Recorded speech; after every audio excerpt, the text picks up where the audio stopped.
Welcome. I'm E.G. Marshall. There are two worlds.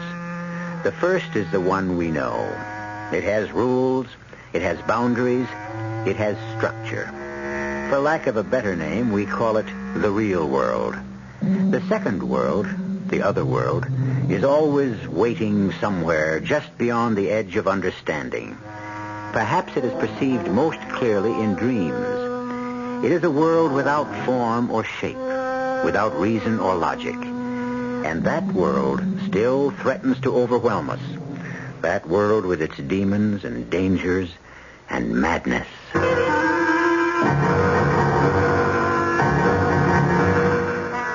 Our mystery drama, The Killer Inside, was written especially for the Mystery Theater by Sam Dann and stars Ann Meara. It is sponsored in part by Buick Motor Division and Uncle Ben's Long Grain and Wild Rice. I'll be back shortly with Act One.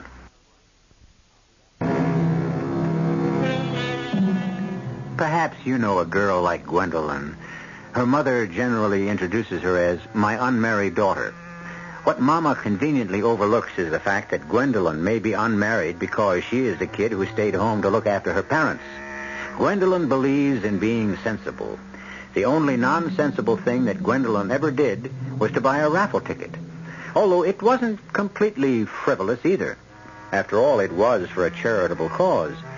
However, maybe doing something that isn't completely sensible might be catching because lightning, figuratively speaking, has struck. And Gwendolyn's was the winning ticket. And the prize is a 10-day trip to London. And that's what the argument is about. But you don't have to go on the trip. Mama, that's why I bought the raffle ticket. Well, I understand you can cash it in. But when will I ever get another chance to see London? What's there to see in London? Mama, London. London fairly reeks with history. And what's history? The past. And what is the past? It's dead. Look, you should be concerned with the future. You go to London, you spend 10 days. It's very chilly. It rains all the time. They have a lot of fried foods. The 10 days are over.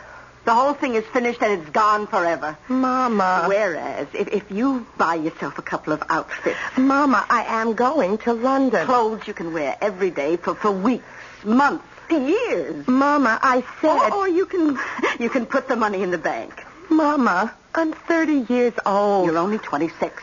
You don't have to lie about my age to me. Look, it's a woman's right. It's her duty, her obligation to lie about her age. I'm 30 years old, and I've never done anything, and I've never gone anywhere. Oh, all right. Be practical. Consider Norman. Norman? What about Norman? Can you risk leaving Norman alone for 10 whole days? Well, can you?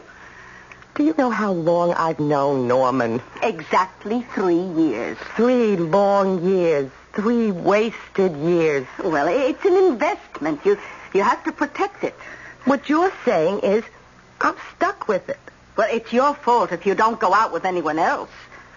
I don't go out with anyone else because no one else asks me. Then it's your fault if you don't get around.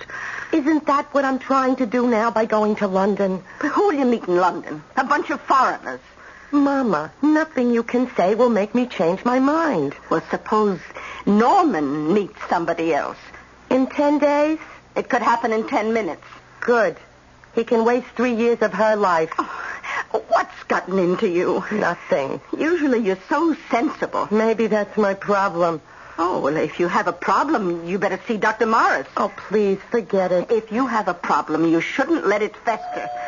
Oh, my. Who could that be? Mama, you know perfectly well who it is. Who else could it be? Good evening, Gwendolyn. Norman, what a surprise. Yeah. May I come in? What would you do if I said no? I don't understand. Why would you say no? Oh, don't pay any attention to her, Norman. Her head's in the clouds. Oh, good evening, Mrs. Wilkinson. Oh, we're just about to start on dessert. Have some? Yeah, thank you, I will. I saved up 300 calories for you, Mrs. Wilkinson. Well, you know, our Gwendolyn is bound for London, Norman. I just couldn't talk her out of it. Oh, I think she should go. You do? Oh, yes, it'll be an enriching educational experience. Oh, that's exactly what I kept telling her. Now, Gwendolyn, I've compiled a list of places you mustn't miss. All the important museums. I understand that London is a very romantic city. Oh, yes. Rich with the romance of history. I also understand it's a wonderful place to spend a honeymoon. Mama. Well, look, now, you're both practical, sensible people. And you're as good as engaged, aren't you? Well, Mama. Norman, dear, here's a once-in-a-lifetime chance for a half-price honeymoon because her expenses are already paid for. Yeah. But you see, it would be a false economy, Mrs. Wilkinson. We can't afford marriage until I become an associate professor, at which time I'll have tenure, and we'll be able to assume the responsibilities But Norman, aren't you afraid to let Gwendolyn go off alone? Why should I be afraid? Well, she could meet some titled Englishman, some duke. Oh, no, a duke. Even an earl isn't looking for plain girls. Really? Huh? Oh, well, what I meant was plain in the generic sense of the word. Meaning ordinary, that is, off the people, as opposed to the nobility. It doesn't get any better. Well, I should leave you two alone. I'm sure you have so much to say to each other. Oh, no, I was just about to leave. I have to attend a meeting. But, Norman, it's my last evening before the trip. Oh, I understand, Gwendolyn, but... And there's a very artistic Albanian film playing at... See, but this is a vitally important meeting of the Language Association. I'm to read a paper. Oh, I thought we would spend the evening together. We're always together, my dear. We're always together in spirit. And besides, transoceanic flying is extremely fatiguing. You should get some rest. Norman is right, Gwendolyn. Oh, I suppose so. Oh, it's the best way to avoid jet lag. More pie, Norman. No, you mustn't tempt me. Look, where has the time gone? Suddenly it's late. Have a glorious trip, my dear. And I almost forgot. Do you suppose you might run an errand for me while you're in London? An errand? Well, I got a friend. Well, we've never met personally, but we've been corresponding for years. He teaches linguistics at the university. Would you mind giving him this envelope? What is it? Well, I've compiled what I think is a list of hitherto unknown Indo-European language root words, and I'm anxious for his opinion. His name and address are on the envelope right there, Mr. Toby Hazlitt, at 6 Golders Crescent. Well, make sure you don't lose it. Mama. I was going to mail it, but since you'll be in London tomorrow, it might be fun for you to meet him. He's the sort who likes to sit around and discuss Indo-European roots for hours. It should be a lark. Well, darling, the swiftest partings are the sweetest, as they say. I'll see you in exactly 11 days. Goodbye, Norman. And goodbye, Mrs. Wilkinson. Goodbye.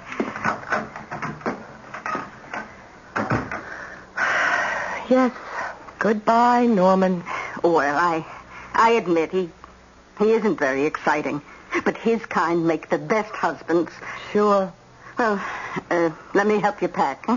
You better take along sensible shoes. I don't think I have any other kind. And a heavy sweater. Mama, maybe I shouldn't go. What? Oh, what's the use? Look, nothing's going to happen to me over there. Well, what do you want to happen? I don't know. Something different. Something exciting. But it won't. I don't know anyone. I won't meet anyone. Well, that's not true. There's this man. Oh, what's his name again? Tony Hazlitt? Well, he might be interesting.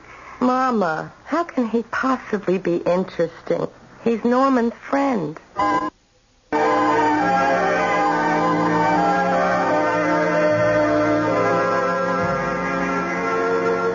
Carling Street, and this corner should be Golders Crescent. Number 2, 4. Aha, 6. I'll just hand him the envelope and leave. I don't intend to get sidetracked by any of Norman's stuffy old... Yes? Oh, My name is Gwendolyn Wilkinson. Nice. How'd you do? I have something for Mr. Hazlitt. Mr. Toby Hazlitt? Yes, well, I'm your man. Oh, but you can't be. Well, why'd you say that? Because I, do you know Mr. Hazlitt? No. Well, then how can you say that I'm not Toby Hazlitt? The fact suggests that sparkling blue eyes does not give you the right to deny people their identity. Well, I was sent here by Mr. Norman Radcliffe. Ah, Norman, yes. The Indo-European root words, the new ones, he's compiled this list for you. Oh, yes, of course. The Indo-European roots. Won't you come in? Well, Now, won't you have a chair? Oh, thank you. Good. Well, this is a most attractive place you have here. I wouldn't have thought that you were a university professor. And why not? Well, most faculty people I know have rooms that are cluttered with books. Ah, and how is Norman? What's the old scoundrel up to these days? Well, Mr. Hazlitt... No, you must call me Toby. And I shall call you Gwen. Oh, no one ever calls me Gwen. Well, I refuse to call you Miss Wilkinson. Too old maid school teacherish, you know. Well, the fact is, I am an old maid school teacher. Oh, I can't believe it. Well, why can't you? I mean, I look it, don't I? Well, I'm rather plain. Oh, no. I have no illusions. Well, every woman should have illusions. All she needs is a man who can support them. Well, Norman and I, we're both on the faculty of Metropolitan University. Oh, and what do you teach? Higher mathematics. Seminars mostly in the theory of numbers. It really has no practical application. Oh, well, is that why everything else about you is so practical? You're not at all the way I imagined you, Mr. Hazlitt. Ah, Toby. Toby. I thought you'd be a stuffy, conservative old gentleman. Why? Because you're a friend of Norman's. Who happens to be a rather stuffy, conservative, young gentleman. I really should be going. Why? Well, because I have so many things to do. Well, can you have them all attended to by, say, 7:30? Why? Because that's what I intend to pick you up for dinner. Well, I couldn't go out to dinner with you. Well, why not? Why not? Why not? I don't really know why not.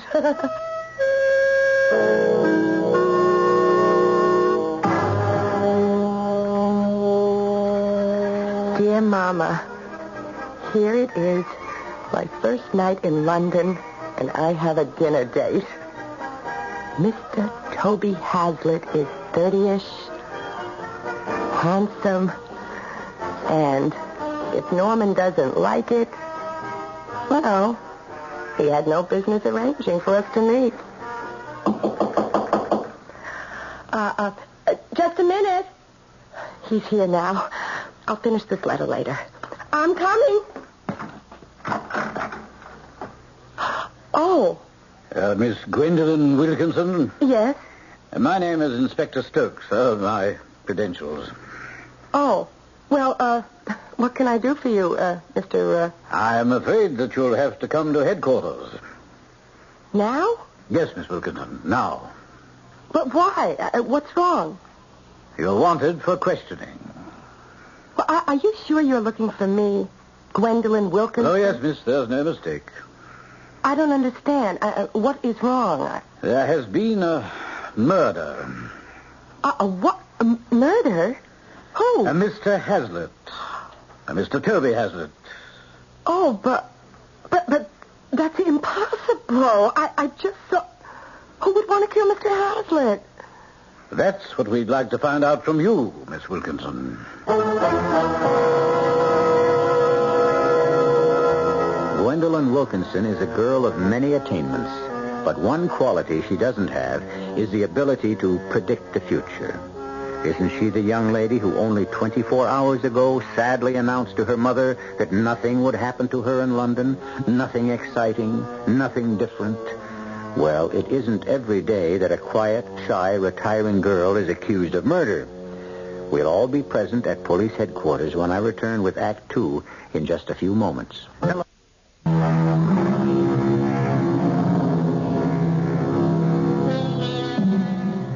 For most people, the world is a well-ordered place.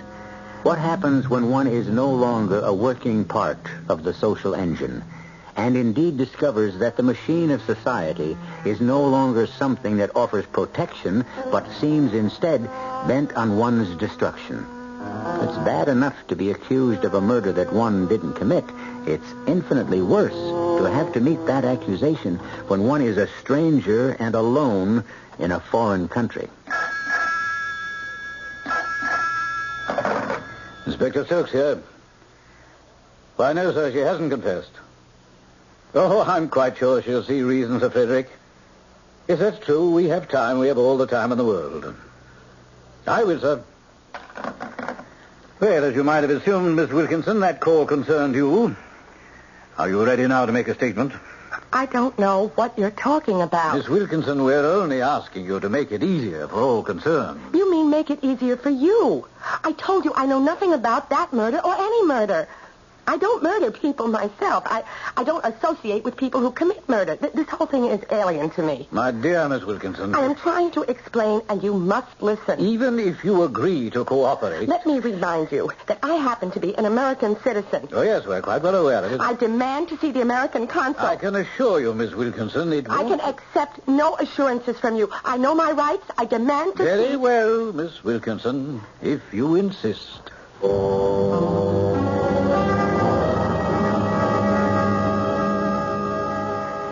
I don't think you understand, Mrs. Plover. Mrs. Plover. Is it possible you haven't heard a single word I've said? I heard every word you said, Miss Wilkinson. You heard every word I said. And you can sit there and tell me there's nothing you can do for me? I thought I had explained. But I don't understand. I have always been a law-abiding citizen of the United States. I've never asked for anything. And are you telling me that when I am being railroaded for murder, my country, the strongest country in the world, is just going to stand by quietly? Miss Wilkinson, your American citizenship is not a suit of armor that protects you from the laws of the country you happen to be visiting. Mrs. Plover, please. Listen, I am being framed. Framed. That word, framed, I hear it in gangster movies. Strange word. But now, right now, this is happening to me. I am being framed. And everyone simply stands by. Miss Wilkinson, you, ma'am, are standing by. You are subject to the laws of this land. I admit it, and that's the way it should be. But I didn't break any of the laws of this country. Well, that will be a matter for the jury to decide. Jury? Our office has discussed the case with the police. And they have a case. They have what? They have enough evidence to go to trial. What evidence? You are entitled to a fair trial and to competent counsel, and you'll get it. There has been a mistake. It's a dreadful mistake. I never met Mr. Toby Hazlitt before. If I murdered him, what was my motive? Why would I kill him? Why? Miss Wilkinson, we are fully aware of the other thing. Why would I want to kill... What? What other thing? Oh, you know, Miss Wilkinson. What other thing? We are aware of the activities you've been engaged in for the past 3 years at least. Activities? And we are aware of Mr. Norman Radcliffe's activities also. Norman? Oh, no. Norman has absolutely no activities at all. Now, if you cooperate with the police, it's possible you could get off with a relatively short sentence. This other thing you're talking about, what is it? I'm sorry, Miss Wilkinson. There's nothing we can do for you.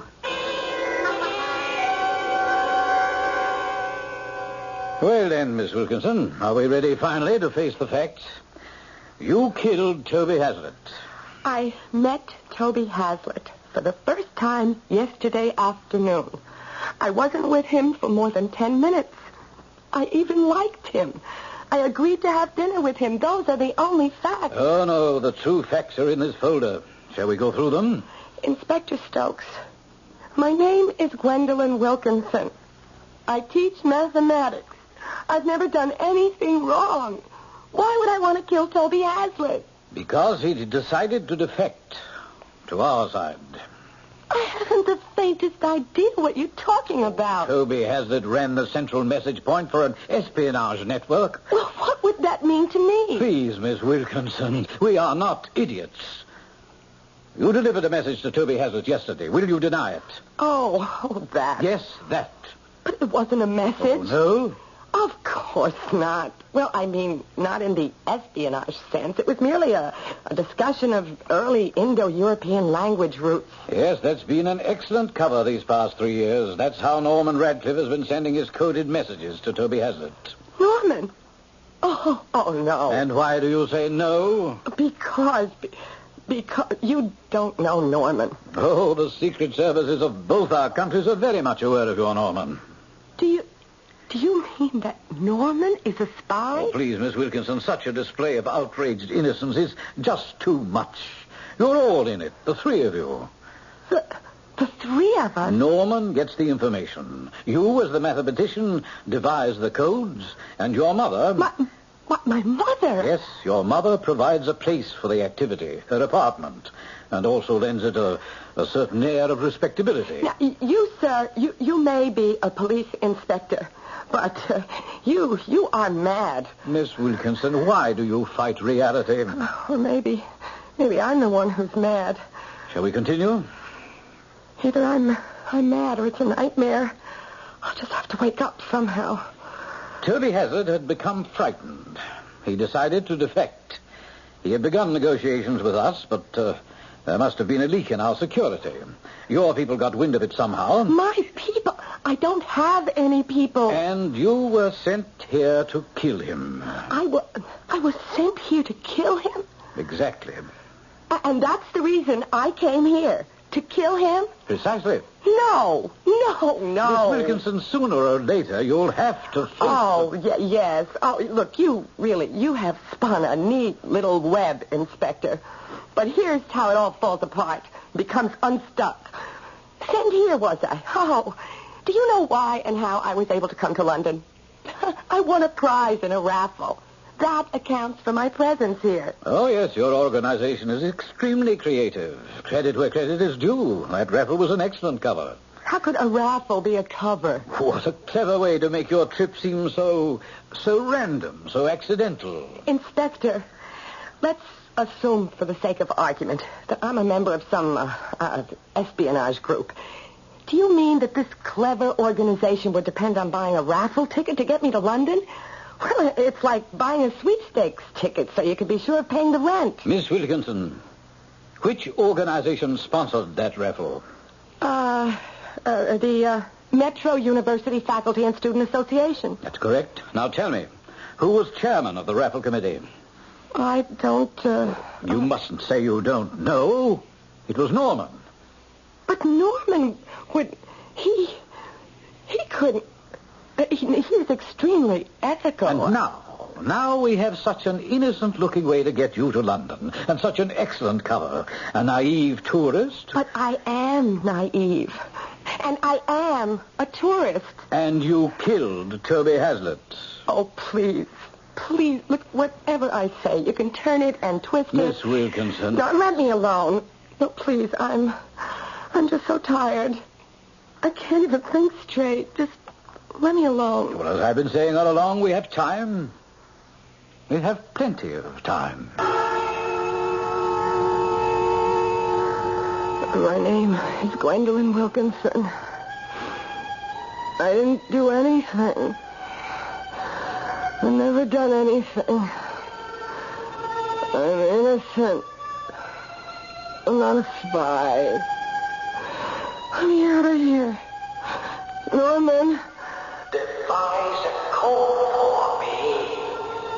Norman. Deliver the message to Toby Hazlitt. Mama. The message is dead. Tell them. Please tell them. Now, my dear, don't talk.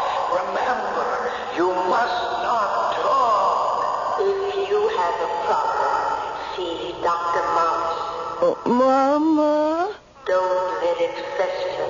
I'm not a spy. I'm not a murderer. I have a list of places. Norman. You're perfect. No one would We're not spies. We're not spies. Who's that? Oh, it's you. May I come in? What would you do if I said no? Oh, that's funny. What's funny?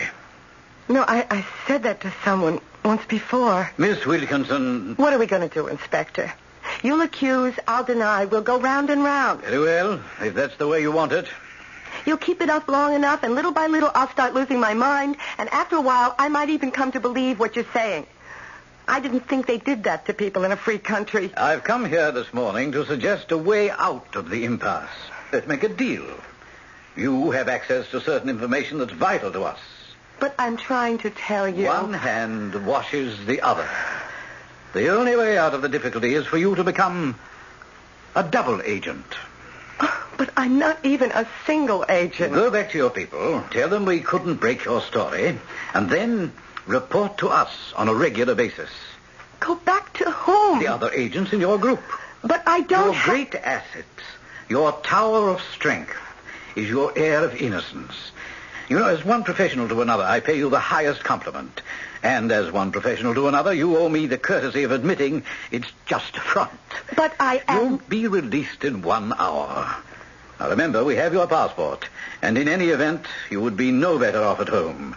You will be watched.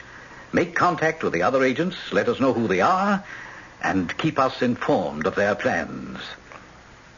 Well, have we made a bargain? Miss Wilkinson, please accept reality. Reality? The real world you live in. These bars, this cell, these are real. And who am I? How can I keep fighting what's real to everyone else? Miss Wilkinson, do you accept?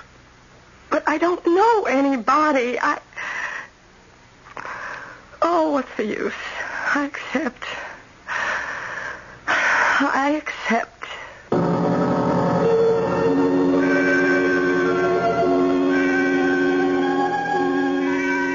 Always, everywhere, we keep running into the age-old question. What is reality? Reality is what the majority says it is. And if everybody says Gwendolyn Wilkinson is a foreign agent, then who is Gwendolyn Wilkinson to deny it? We'll have to sort it all out when I return in a few moments with Act 3. Inside you're free. Inside you're free after all. You hear the freedom spirit like a wild bird call. Inside you're free. Inside you're free after all. Living free. Living free. You're driving a car you knew you were going to buy the minute you saw it. Skyhawk. Buick Skyhawk. You just knew a car this streamlined would be easy on gas. And you were right. In published EPA mileage test results, Skyhawk got 25 miles per gallon on the open road and 16 in the city. Buick Skyhawk. Dynamite. Inside you're free. Inside you're free after all. Living free. Living free. Great evening start at Les Champs, New York's most exciting swingle spot. Les Champs, 25 East 40th Street between Park and Madison Avenues. Swing to live music, free hot hors d'oeuvre to tempt your palate, and of course, free valet parking. Discover at Les Champs. Your first visit will make you a regular. And by the way, you must try our legendary Les Champs luncheon. Excellent food and drink in gracious surroundings ensure a successful business lunch or just plain good eating. For meetings and parties, it's Les Champs. Our beautiful main dining room is available for evenings and weekend functions, accommodations up to 200 people. Private dining rooms also available, accommodating 15 to 250 people. Les Champs, 25 East 40th Street between Park and Madison Avenues. For reservations, call 532-6566. That's 532-6566.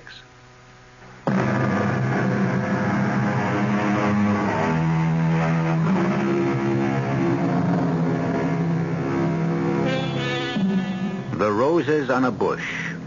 They are part of a living, breathing, functioning organism.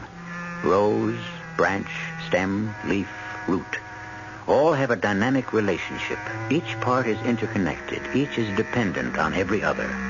When a rose is severed from the bush, the color, the freshness, the beauty stays but briefly. For the rose is no longer a part of a living world. It is no longer a member of its own society.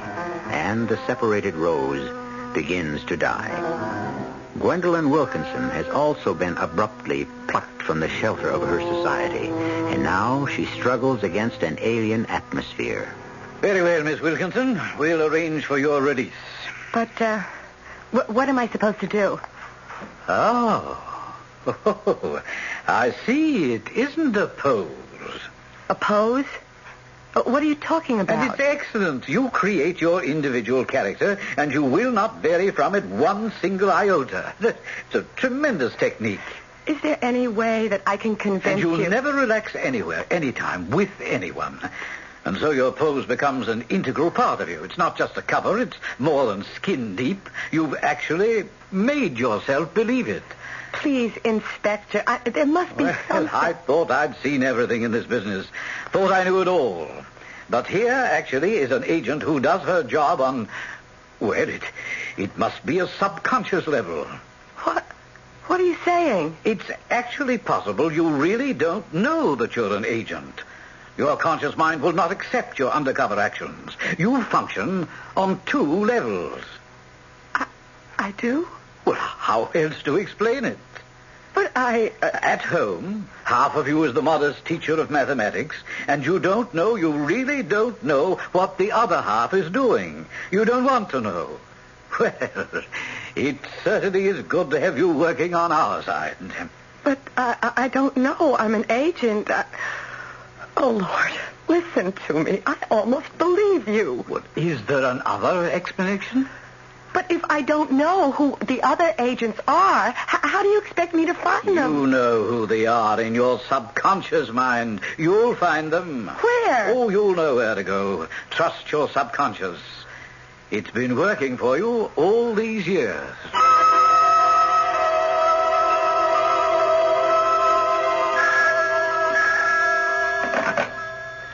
Hello? Gwendolyn? Yes? Can you talk? Yes, but who... Meet me downstairs at the coffee shop. Oh, but who are you? Sparrow. But I don't know you. It's all right. I know you. The coffee shop in 5 minutes. Hello? Hello? Hello?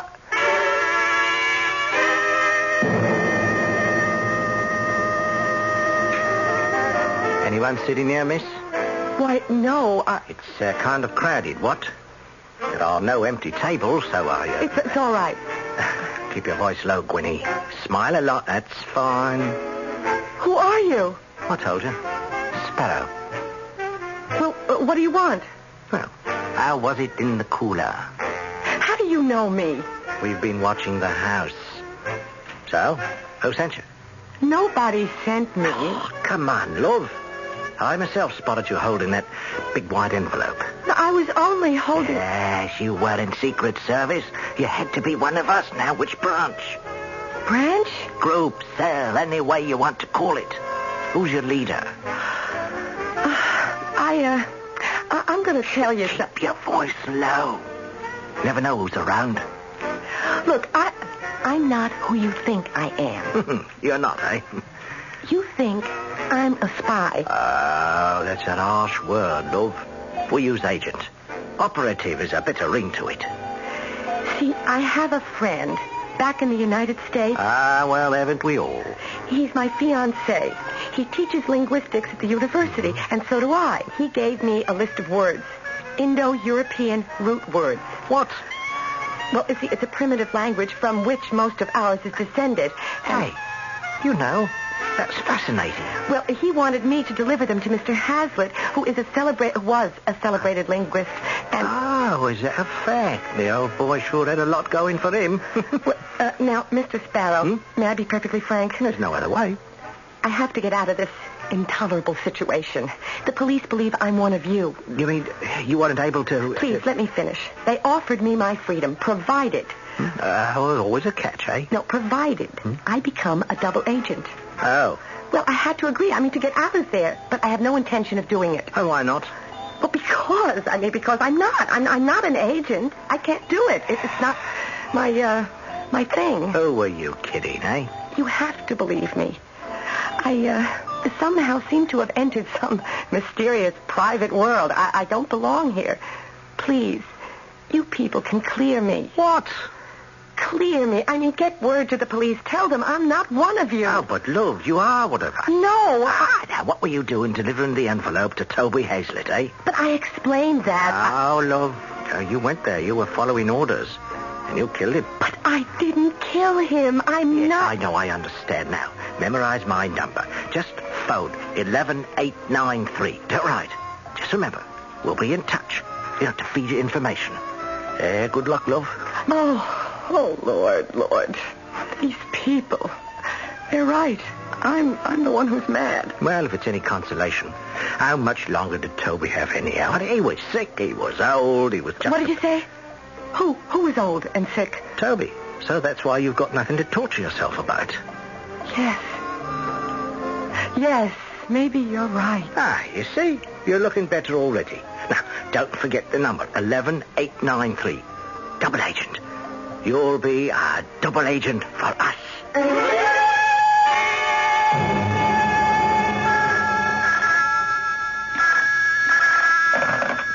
Inspector Stokes here. Who? What? You mean she just masked up in broad daylight? In full view of the whole world? Is that girl crazy? No, sir, I was crazy because I let all of you drive me crazy, but I am completely sane now. Now, look here, Miss Wilkinson. Don't you dare, Miss Wilkinson, me. You can't openly come to headquarters. You'll probably be being followed. All communication between us must be by telephone. There is not going to be any more communication between us. You were given your options. Stand trial for the murder of Toby Hazlitt or cooperate with... So I murdered Toby Hazlitt. We have enough evidence. I saw Toby Hazlitt. I spoke to Toby Hazlitt.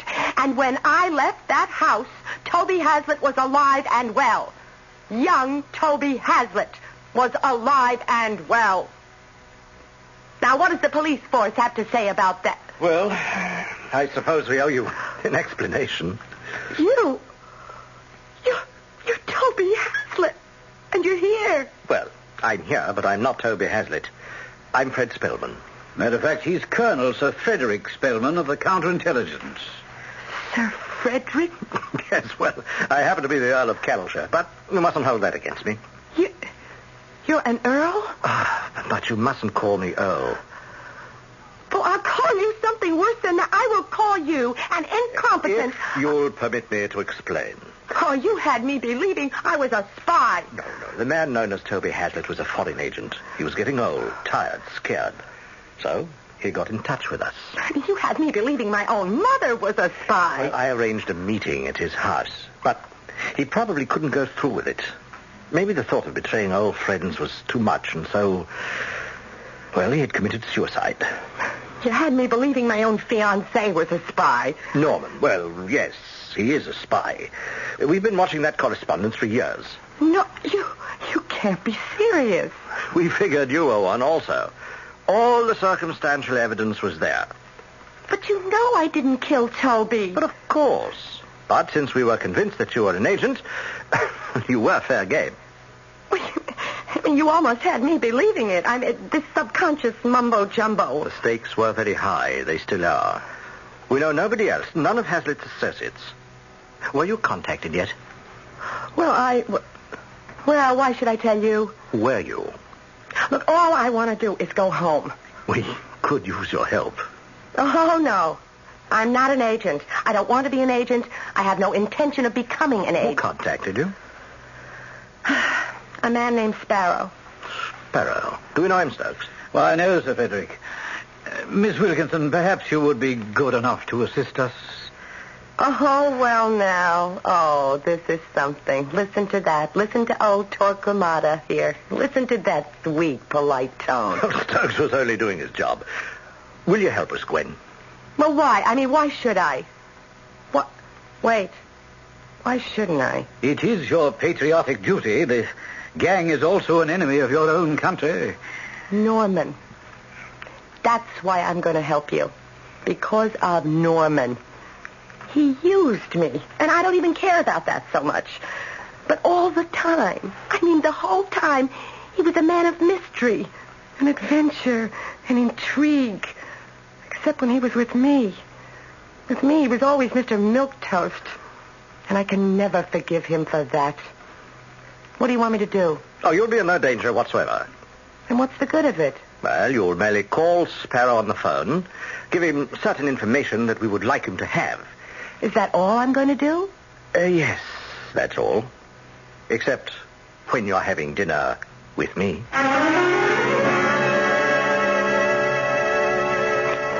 Dear Mama, I know I'm staying longer than planned, but they have a job for me here, teaching in London. I can't imagine why Norman should have disappeared so suddenly. Well, he was wrong about so many things. For instance, he said I would never meet an earl.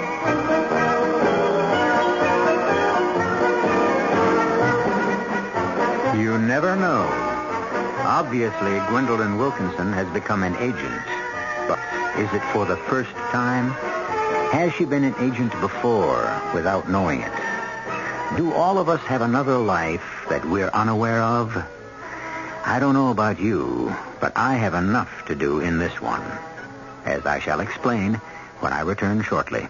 Well, food fans, New York Magazine's famous eater, Mimi Sheraton, has done it again. The lady who once ate every item in Bloomingdale's gourmet shop has just emerged after submerging herself in our city's seafood restaurants. Now, this is no fish story. Miss Sheraton ate 200 seafood meals in 72 restaurants in the 5 boroughs. And this week in New York Magazine, she rates the best of them for you. You also get a great pull-out guide to the city's seafood.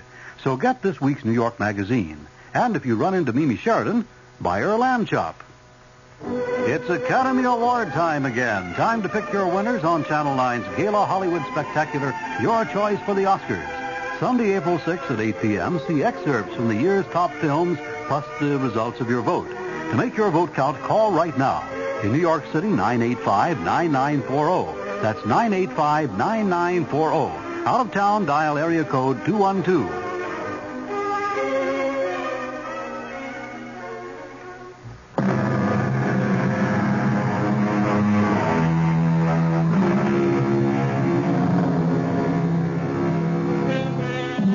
There is someone inside each of us.